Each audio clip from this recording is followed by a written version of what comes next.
I fixed their roof, rewired the kitchen, and gave up my Sundays to help.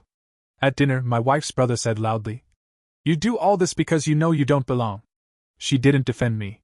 That night, I found a text on her phone. "He's weak. He won't leave." 2 months later, I proved him wrong in a way none of them expected. I'm a guy in my early 40s, been married to my wife Tessa for almost 9 years. Well, was married. That part's getting complicated. We live in a suburb just outside of Dayton, Ohio. I work full-time as an electrician.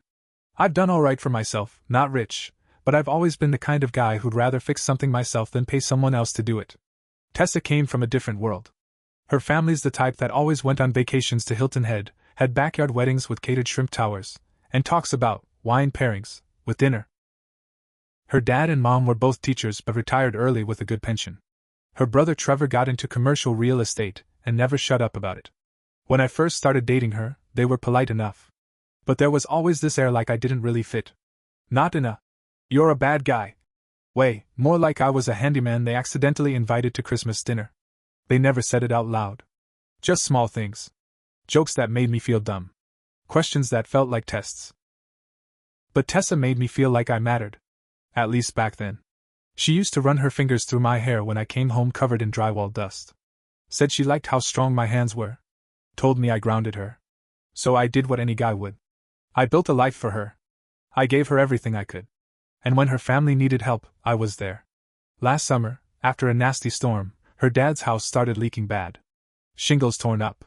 Would rot in one corner. The man's pushing 70, and I wasn't about to let him climb up there himself. They got a quote from a contractor, something like $8,000. I told them, "Don't waste that kind of money. I'll take care of it." So every Saturday and Sunday for the next month, I gave up my time. Climbed up on that roof in 90-degree heat, tore it down, replaced the underlayment, put on new shingles. Did it by myself while they sat inside in the AC. Tessa brought me water now and then.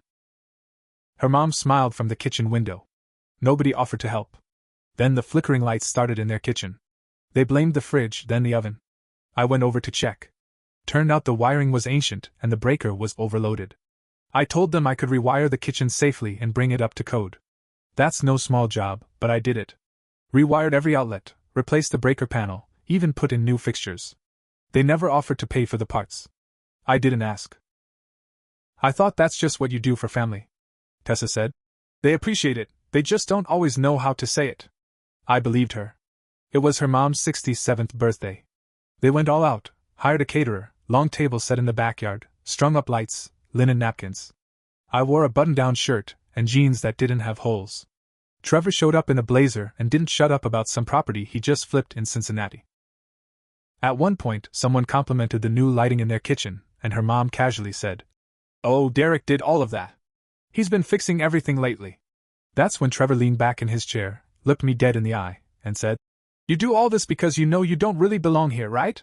He laughed. Loud enough to make the other guests pause. Some people chuckled awkwardly.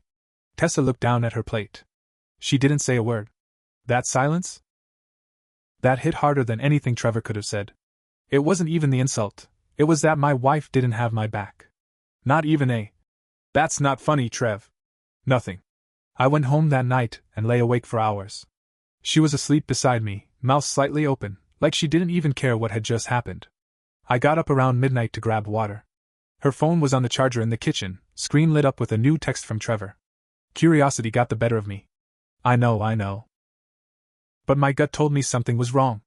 I opened their message thread. What I found flipped a switch inside me I didn't know existed. Trevor.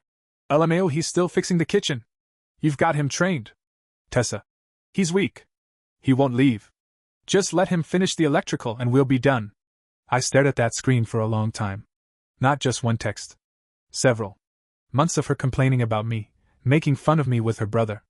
Things I never imagined she'd say. I didn't cry. I didn't scream. I didn't even wake her up. I just walked back to bed and lay there still, staring at the ceiling. The next day, I acted normal. Made coffee. Kissed her cheek. Went to work. But something in me had changed. I started planning. Not petty revenge. Not yelling or cheating or burning the house down. No. I was going to make them feel it. The way they made me feel invisible. Small. Used. I started collecting proof. Screenshots of her texts. Photos of the roof before and after. Dates of when I started and finished work on the kitchen. Every receipt. Every text she sent asking me to help. I created a private folder with everything, labeled it housework. Then I met with a lawyer. A good one. One of my clients recommended him after I did some rewiring in his office. We sat down and went through everything. He smiled and said, "You've been investing labor into an asset that doesn't belong to you. But you've got documentation. That's rare. Let's use it." And that's exactly what we did. After that first meeting with my lawyer, things started moving. What most people don't realize is that when you're married, labor and improvements you make can legally count as contributions to shared or even separate property, depending on the state. In Ohio, if you can prove you added real value to someone else's property, even if it's under your spouse's name, you might have a claim in a divorce or civil case. But there was something else I hadn't known. Turns out, 6 months before all this, Tessa's parents had added her name to the deed of their house. Some kind of estate planning. Which meant legally, the improvements I made on their home were now tied to her asset. Not just family helping family. My lawyer's exact words. They just turned their daughter's divorce into a financial liability. I remember walking out of that office and sitting in my truck for 20 minutes. I didn't feel happy. I didn't feel angry. I just felt clear. Like someone wiped the fog off the window and I could finally see what was right in front of me. I kept playing the role at home. Made dinner twice a week. Paid the bills. Even helped Trevor hang shelves in his new office space one Saturday, just to keep him thinking I was still the loyal idiot. Every time he made a snide comment like, "Hope the wife's not working you too hard," I smiled and kept quiet. All the while, I was renting a small duplex across town. Furnished it slowly, a few items at a time, stuff she wouldn't notice missing. I didn't want to fight. I wanted a clean break. I wanted control. But the control didn't last long. One night in late October, about 6 weeks after I found the texts, Tessa came home later than usual. Said she'd been at her friend Kelsey's. I didn't say anything, just nodded. But then I saw the Uber charge on our joint account, pick up from a bar downtown, not Kelsey's neighborhood. I didn't even ask her about it. I already knew what it meant. So I checked the phone records. Call logs, text activity. I knew the number looked familiar, but it wasn't Kelsey. It was Trevor. She'd been calling her brother at all hours. But not just short calls, long ones. 45 minutes here. An hour and 10 minutes there. Mostly late at night, while I was asleep. I felt sick. I didn't want to believe it. No normal brother and sister talk like that, not every day, not after midnight. I called my lawyer and asked the question I never thought I'd have to ask. Is there a way to confirm if a sibling relationship is actually that? He paused. Said it would be hard to prove. But if I had a real suspicion, and especially if it affected property or fraud, there were options. So I started digging. That's when things really got dark.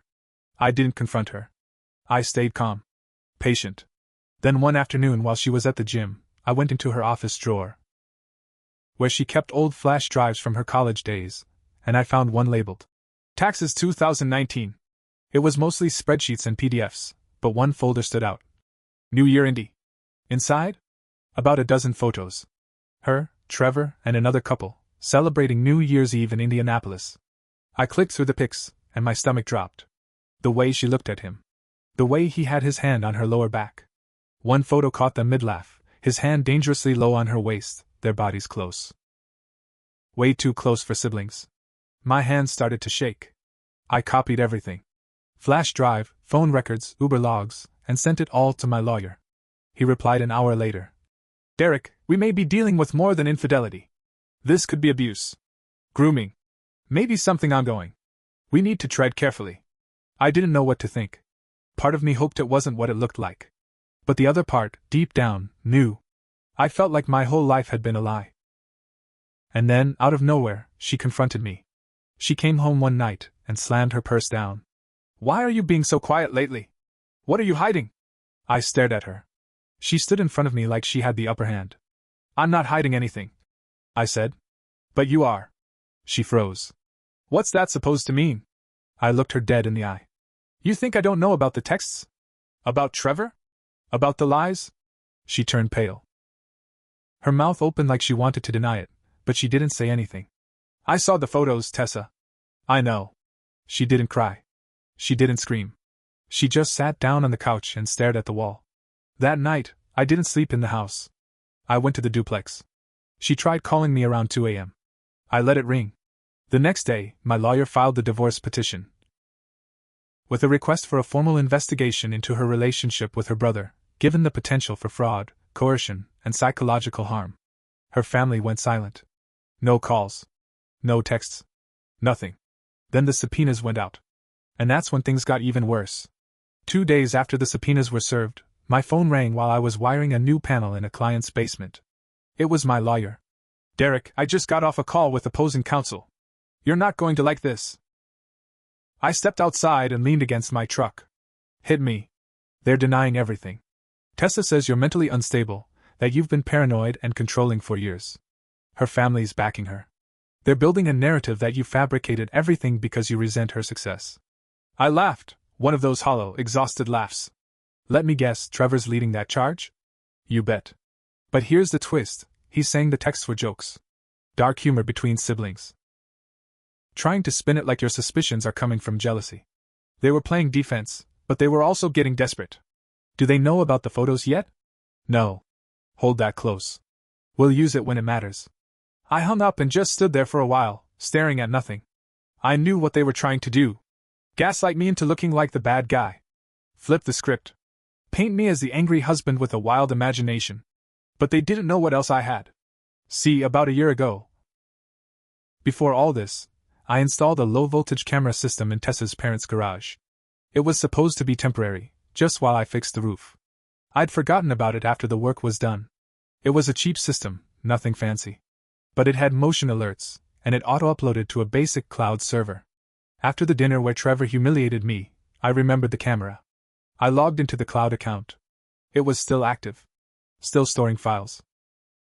I hadn't paid much attention to it because they didn't use that garage often. But back in August, one night, around 10:48 p.m., the garage lights flipped on.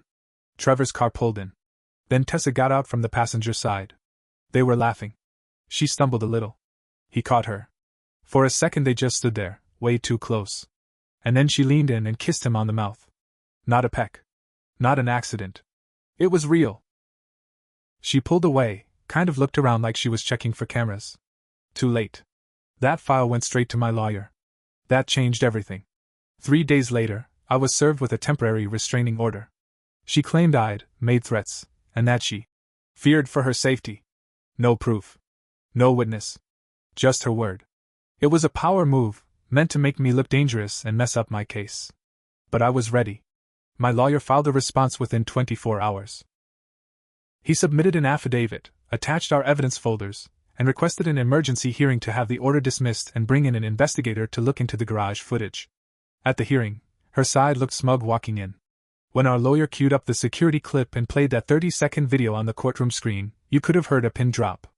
Tessa's face turned white. Her mom looked like she was about to faint. "Trevor?" He stood up and walked out of the room before it even ended. The judge called a recess and said we'd reconvene the following week. But that day, the restraining order was immediately dissolved. She hadn't seen that coming. None of them had. The fallout started slow but spread fast. Someone leaked a redacted version of the hearing summary. Probably someone in court staff, maybe on my lawyer's side, maybe not. But it landed in the hands of a local blogger who covers court gossip and high-profile divorces in the Dayton area. Within 48 hours, the post went viral, especially because of the implications. It didn't name names, but it didn't have to. The phrase, "married electrician exposes wife's relationship with brother-in-law," was all it took. Their family name got dragged online. Trevor's company took a hit. A few clients dropped him. One even posted about it on LinkedIn. You could tell they were scrambling to control the narrative. Tessa emailed me a week later. Just one sentence. "Please, can we talk privately? You're destroying everything." I didn't respond. But I wasn't done. Because while the garage video was damning, there was still one piece I hadn't used yet. Something I found 2 weeks earlier, sitting on the edge of my bathtub in the duplex, just scrolling through our old shared cloud drive. It was a voicemail. One of those auto-uploaded audio notes. Tessa's voice. "I know he's not stupid, Trevor. I think he's starting to figure it out. But even if he does, he won't do anything. He's a worker, not a fighter. Just let him finish the kitchen and we'll find a way to move him out after Christmas. Clean." I sent that file to my lawyer the next morning. And just like that, the tone of the divorce case changed. They weren't calling me unstable anymore. They were begging for a settlement. The moment that voicemail hit my lawyer's inbox, he called me. "We're going nuclear." And we did. Within days, the judge granted us permission to subpoena more private messages. My lawyer requested access to their joint emails. Tessa and Trevor had a private Gmail they used for family documents. I guess they forgot I'd helped set it up once. Same password Tessa used for years. What we found? It sealed the case. Not only had they planned to push me out after the housework was done, they had actually been shopping for realtors behind my back, talking about how to liquidate the equity from her parents' house and use it as a down payment on a clean start. They even joked in one message that I'd probably ask for his tools back and nothing else. They wanted me to do the work, then vanish. They were planning this while I was still on the ladder in the sun, fixing their damn roof. That's when I knew I didn't want just a divorce. I wanted to make an example of them. We filed a civil suit for unjust enrichment and fraudulent misrepresentation. My lawyer argued that I wasn't just a husband doing chores. I had invested professional-grade labor and materials into property that I was misled into thinking benefited our future. The garage footage, the texts, the emails, they all backed it up. The judge allowed it to proceed. Then my lawyer made one more move I didn't expect. He sent everything, including the footage, to a family protection nonprofit that investigates inappropriate or abusive sibling relationships. They passed it to local authorities. It became a criminal investigation. Trevor got arrested 3 weeks later, charged with 1 count of public indecency, for something caught on a second camera outside the garage, and was under investigation for incest. I don't know what happened in private, but the DA saw enough to act. The rest of the charges were sealed. Tessa's parents? Mortified. Her mother emailed me, to apologize. Said she was ashamed and didn't know how deep it went. Her dad never contacted me. But they did something else. They removed Tessa from the house deed. Quietly. Legally. They claimed she had committed undue harm to the family's estate and reputation. That house? It now legally belonged to her parents again. Which meant my civil suit no longer had to fight through her share of it. The moment she was removed from that deed, I hit them with the labor invoice, full cost of the work, fair market value of the improvements, and damages for emotional distress. We had numbers, estimates, before and after photos, and third-party inspectors to back it all up. Total, $148,920. They tried to fight it. They lost. The judge ruled in my favor. Her parents were ordered to pay the full amount over 36 months. Their lawyer tried to appeal, claiming they had no idea what was happening. But the emails proved they knew I was doing the work, knew Tessa was directing it, and still let it happen. Her dad sold one of his rental properties to pay the first chunk. Tessa? She disappeared from Ohio. I heard through someone that she moved to Arizona for a fresh start. She never apologized. Not once. Trevor lost his license to sell commercial property. Got fired from his firm. Then he was forced to register as a low-level offender due to the charge tied to the garage footage. He moved to some small town in Kentucky under a different name. And me? I used part of that payout to finish building the house I started. Quiet place on 5 acres, with no one around for a half-mile in any direction. I quit contract work for a while and started teaching young guys in trade school. Showing them how to wire a clean panel, how to not get ripped off, and how to recognize when they're being used. But I wasn't innocent either. I let people walk over me. I let silence become my normal. I ignored my gut when I should have listened. So my revenge wasn't just about tearing them down. It was about rebuilding myself. Realizing that kindness is only strength when you give it to people who deserve it. The last thing I did before I deleted Tessa's number for good? I mailed her the original flash drive, the one labeled Taxes 2019. I taped a note to it. Just so you remember what it cost to lie. I fixed their roof. I rewired their kitchen. I gave up my Sundays. They thought I was weak. Now they know exactly how strong I can be. And they'll remember it for the rest of their lives.